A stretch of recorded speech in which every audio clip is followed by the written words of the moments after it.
Hey! The lift wasn't working and he was in pain, so I tried to lift him on my own. Yes, it's bad. I'll need help. Can I help you with that? No, I'm good. Thanks. Workplace injuries hurt the most at home. Sometimes it's hard to say goodbye to an old friend. But when you're saying farewell to your vehicle, Kidney Car makes it fast and easy. Just call or visit our website. We'll take any vehicle in any condition and give you a tax receipt for a minimum of $300. No headaches and no towing charges. It's the one-stop solution for getting rid of your unwanted vehicle in just a few short minutes. When your vehicles reach the end of the road, call us toll-free or visit kidneycar.ca.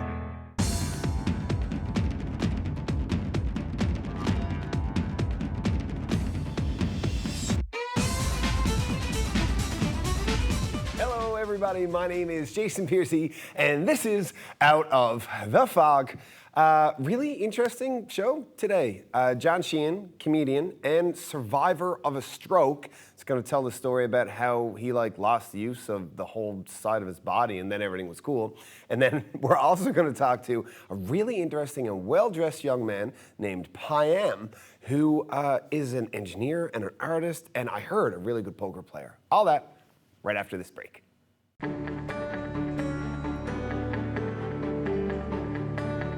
You're watching Rogers TV, St. John's.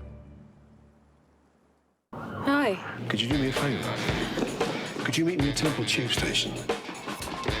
It's a matter of life and death. What the hell is this place?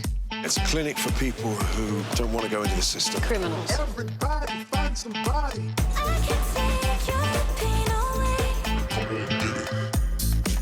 The fact I got involved with you in the first place should have told you how far I was prepared to go. Temple, new series Sunday, November 15th, only on Showcase.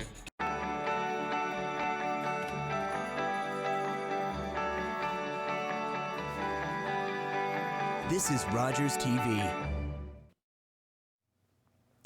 Welcome back to Out of the Fog. Ladies and gentlemen, let's welcome John Sheehan. Hey. John, so you're supposedly a comedian. Supposedly. And that's you're okay, you're also, supposedly a host, so yeah. that's fair. That's fair. That's fair. You're also a bit of an internet mouthpiece for all things that need to be said. I think that's fair. You know what? Sure. Yeah, that's fair. Yeah. I don't care. But what I like about it is that I find that historically speaking, when people look back at you giving people a hard time on the internet, they will see that you were on the side of right. I hope so. You know, that's the way that I look at it. When people are looking at when people are arguing with me online and stuff now on social media, it's getting kind of ridiculous because you offer evidence, you show evidence, but now I mean, you know, any media is fake news. Yep. Right. If you believe any of it, you're a sheep. Yep. Take the current president in the U.S., for example.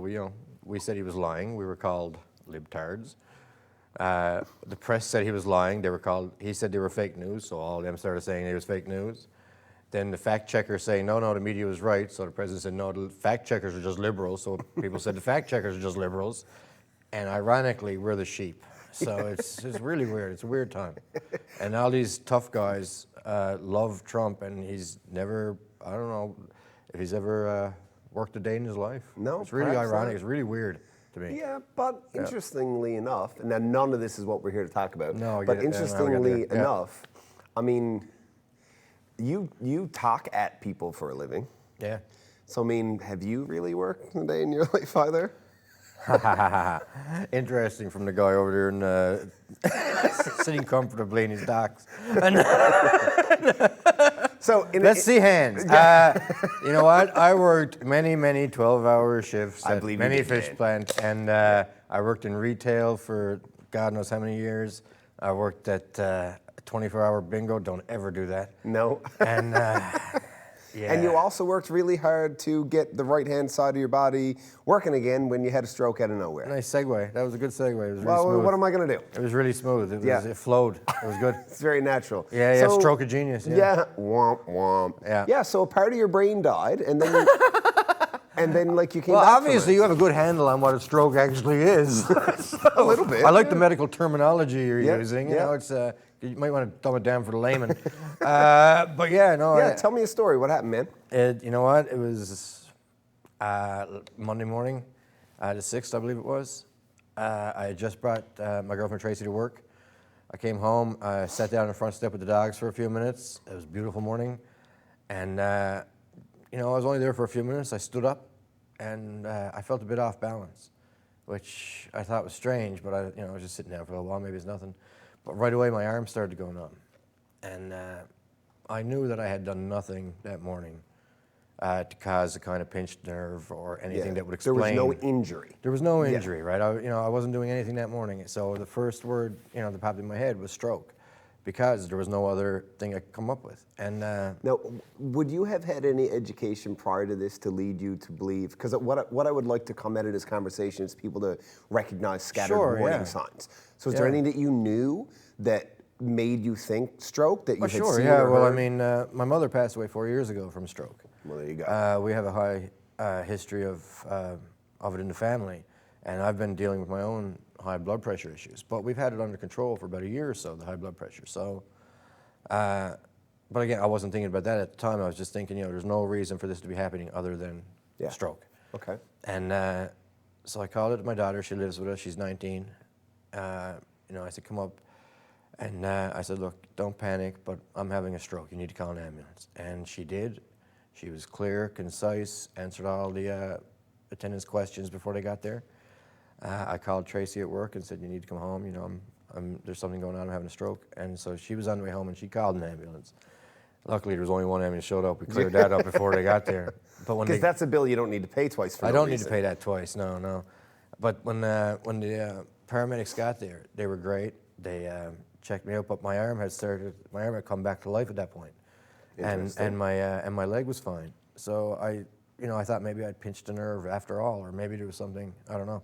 Because there's such things as like mini strokes. Yeah, right? Just so like I just little thought bits. maybe, and he said this is something you should follow up with your family doctor. So they were about to sign a release, have me sign a release, and they were going to go on about their business. No way. But and I was feeling fine at the time, but when I stood up again, I said stop, and I did this kind of a warm-up that I used to do in theater, where you circle arm. Yep. So this one was fine, no problem, but this one I couldn't control it.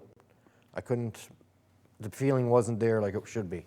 It wasn't completely gone, but it was going. And so by the time then, in 2 minutes later, they had to bring me over the stairs, on a stretcher to the ambulance because I couldn't walk. It like de-escalated that fast. It went down that fast, yeah. Wow. And I started to feel it in my arm this time instead of the leg first, but again, they had to help me out to the ambulance. When I got to the hospital, by the time I got to the hospital, I was completely this arm was completely immobile. I couldn't. It was just like It would flop. Just I dead arm. couldn't push. It was pretty much my right side because I couldn't even shuffle up on the stretcher or anything. I couldn't move. I could. Everything on this side was kind of falling over, and so the doctor knew right away what was going on, and so he was getting the TPA, this drug that can reverse it. I don't know. TPA? Yeah, That's the name of the drug? Yeah. Okay. And it's a mixture. It's a mixture of drugs. So they started mixing that together and getting that ready for me. But then right in front of the doctor, my arm came back again. And he started doing the test, trying to push down and everything else. And so then he said, I'm not sure now if we should give you the TPA, right? Well, will it have like negative no, side not effects? really. if- But he didn't know if he should wait to see if the symptoms were going to come back. And sure enough, right away they came back again, and I couldn't do anything. So they got the TPA started right away. So could it have been maybe like a couple of smaller strokes? What they figure, and the thing is, it's a cryptic stroke because they don't really know what caused it now. The good thing about the TPA is that it goes through and it unclogs right away. But then, of course, you have to go back and find out where it was clogged. Yeah. And now that it's been completely cleared by this, which is great, we don't know exactly where the problem was. So I have to go back now for a bunch of different CAT scans and testing. It was, I had one reaction to the, and I'll send you a picture. Actually, I have it on Facebook, I think. I had one reaction to the TPA, and my lip started to swell out on one side. I saw this. Right, you know, and he said, "Is there anything going on?" I was like, "I think so, you know." And for about an hour, I could do an awesome Stallone impression, but it was just, my lip was ballooning, and I was like, "Is this going to be permanent? Because that's, you know, an issue."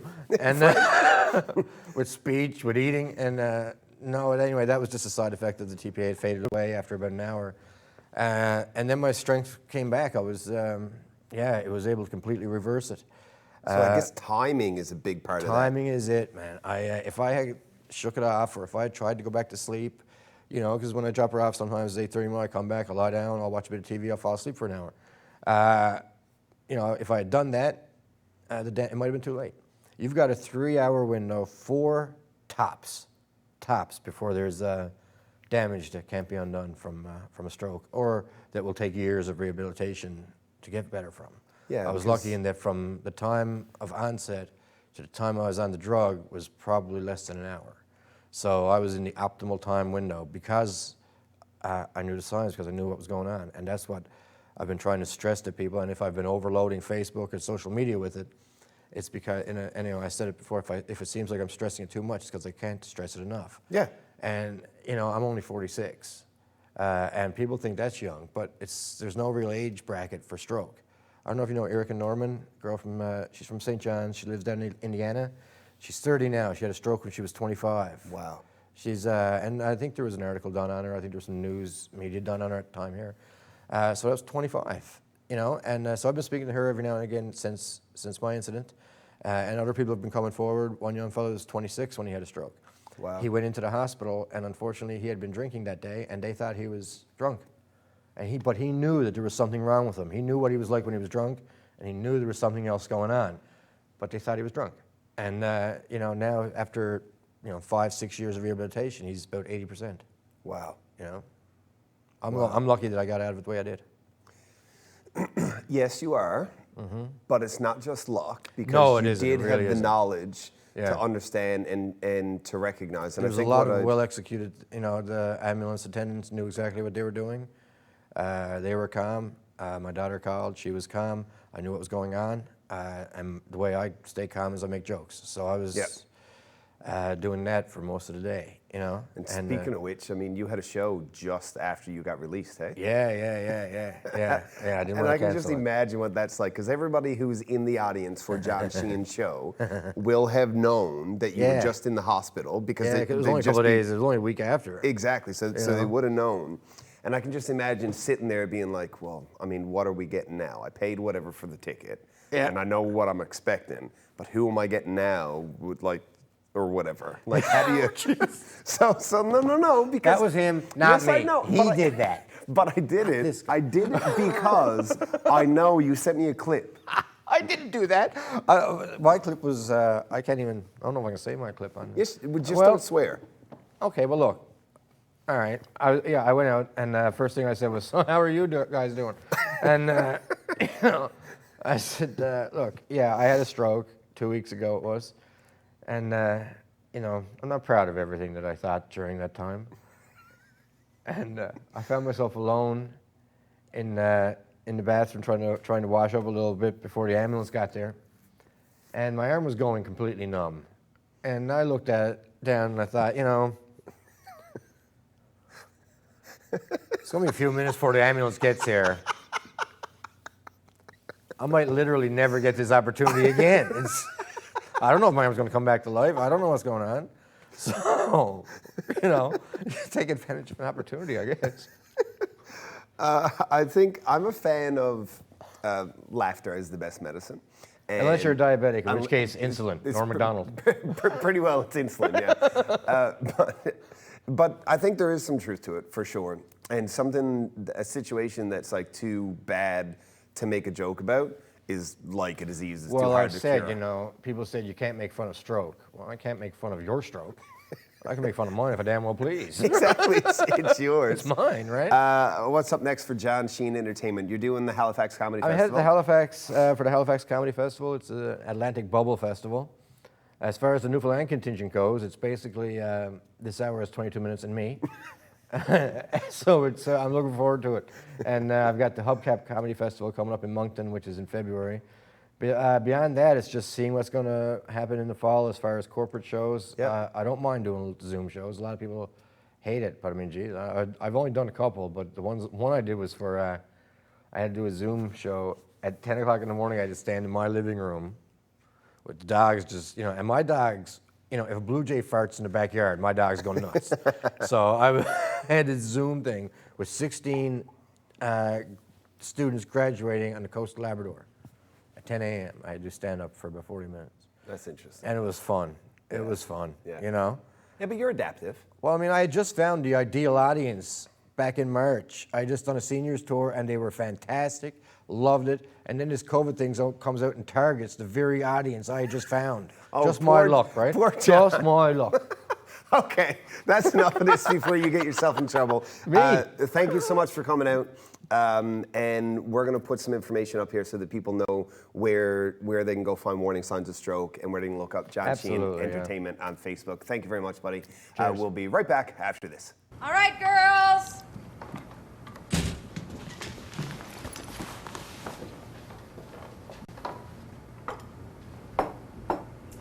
Mom, you said it's played again.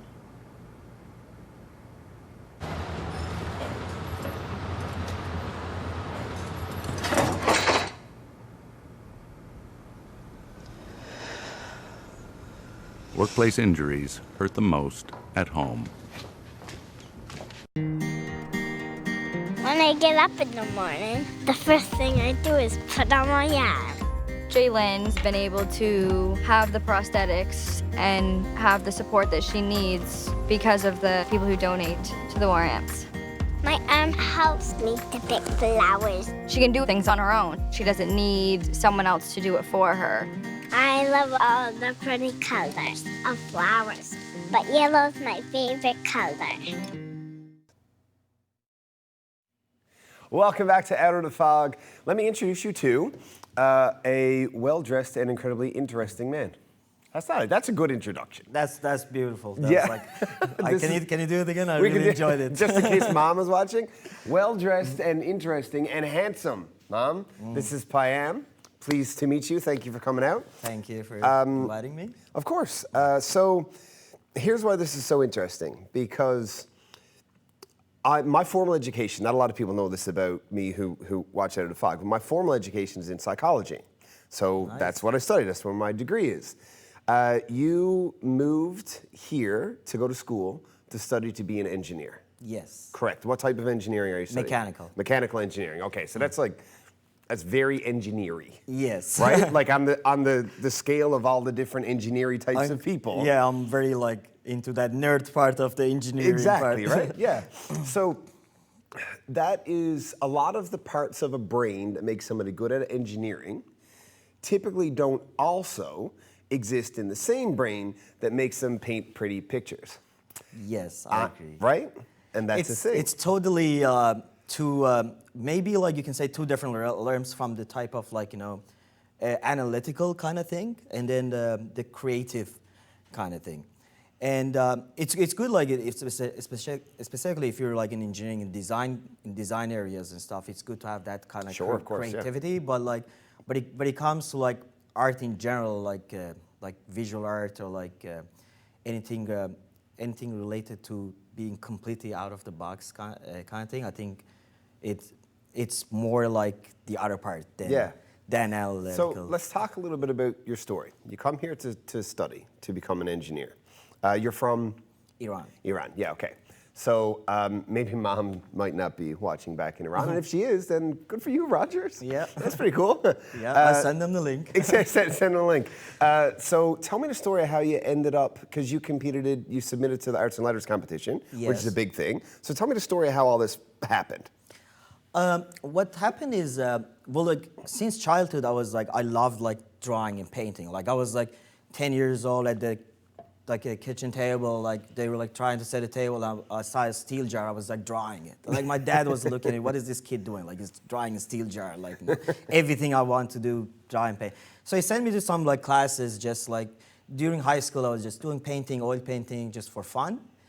And it came off on and off like during universities and stuff. But like 2 years ago, it just like come to me that I feel like, you know, I find it as my passion. It just like, I can't stop thinking about it. Oh. Like it becomes like every 1 week or 2 weeks, I gotta go approach the canvas and leave some marks there. Yeah. And I find it like, besides like, you know, the whole creativity part of it, I find like it's a very meditating thing to do. Interesting. Because when I go like behind the canvas and like try to mix paints and try to paint whatever things that I like, I just don't live in this world anymore. Like I put all of my towels and everything like away, and then I'm just focused and doing that specific thing that I do, and then it gives you like, you know, very like, makes you very relaxed, or you feel. And the thing is, during the whole process, I always say, like as a painter, the whole process is like a lot more fun than the end result.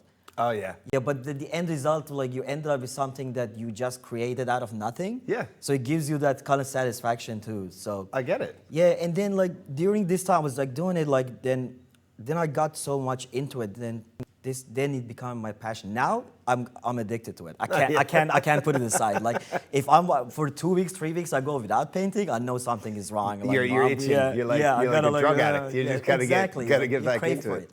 You crave for it.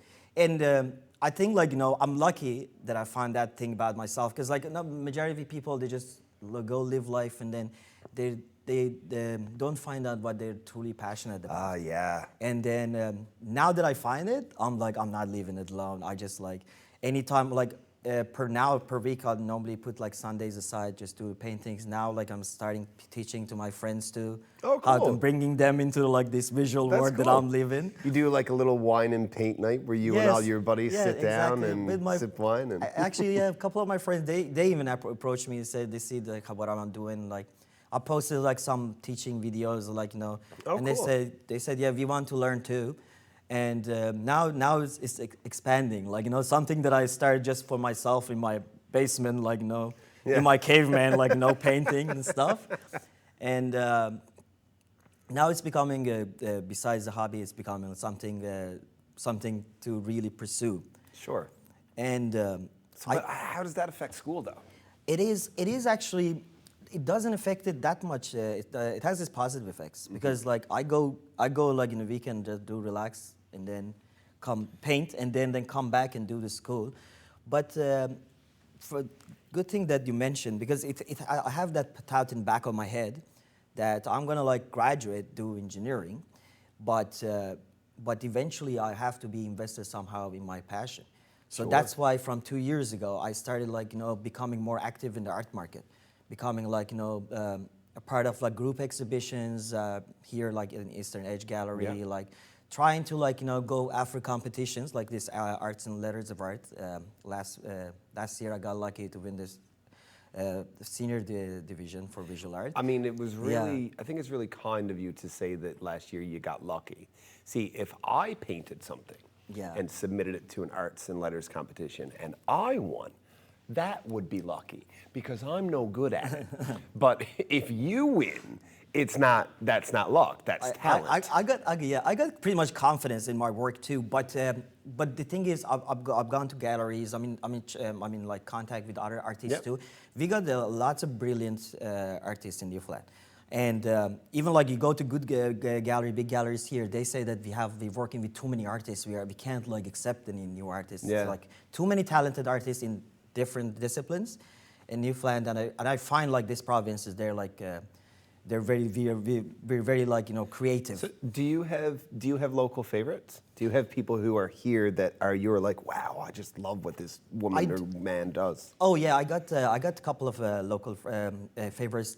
I'm like more like into classic type of paintings and realisms. So in that case, like Suzanne Peterson is one of the very good bumps. Yeah, she won the Arc Renewal Center Awards, which is like a very good international awards. And We got, I'm a friend with Barbara Pratt, Mary, they're like very good painters. But most of the painters that I like is more like close to classic realism style, because that's where like, I like to see how skillful the painter is, or like how disciplined the painter can be. It's like more like a music, like a classical music, or like, are you into rap, like on other types of like, I know what you mean. Like I can have, I can really appreciate, I don't know, the latest trip punk, but I can also listen to something that Hans Zimmer wrote for the Da Vinci Code and like appreciate that too. So I see what you're saying, yeah. Yeah, I think that's mostly because fundamentally I'm that type of painter. Like when I started to take it serious, I decided to see I want to become a painter who can paint in various styles. I can know like, so I try to like develop my skill sets and like, I even like, for example, most of the paintings that I do, I find like, a good old master, like a good painter that I like, and then I go watch a documentary, what type of lifestyle they had, and then I study their works, and then I try to do one painting like them. Then I learned to grab that skill and go to the next painter. So what's your style then? Who are you? Like if you're picking up all of these different things, that's an education process. So like, it's not like you're a hack where you're taking from people, but you're learning what you want. Is that what it is? I think like there are some artists, like for example Gerhard Richter. He's a very German, very talented painter, and he goes like do one like exhibition just doing abstract. And then he goes like realism, do this, and then like he can tackle like different style, and he can like manage to come on top. And he's one of the top trending painters as well. I wanted to be that type of painter, to be like because I just love being in this visual world. Like I enjoy like all types of like I can as long as I can understand abstract, I enjoy watching it. Yeah. Then I do want to do that too. As long as I'm free in that thing and I'm not limiting myself to a specific style or subject matter, that gets me going. Like I want to explore everything. Like. Thank you very much for coming out, sir. Clearly very talented and very interested. Ladies and gentlemen, we'll be right back after this. Thank you. Call the Rogers TV viewer response line, email us, or connect with us on social media.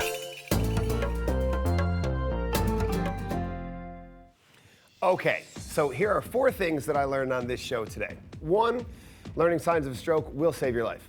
2, John Sheehan will make fun of anything. 3, following your passion is absolutely the real key to happiness in life.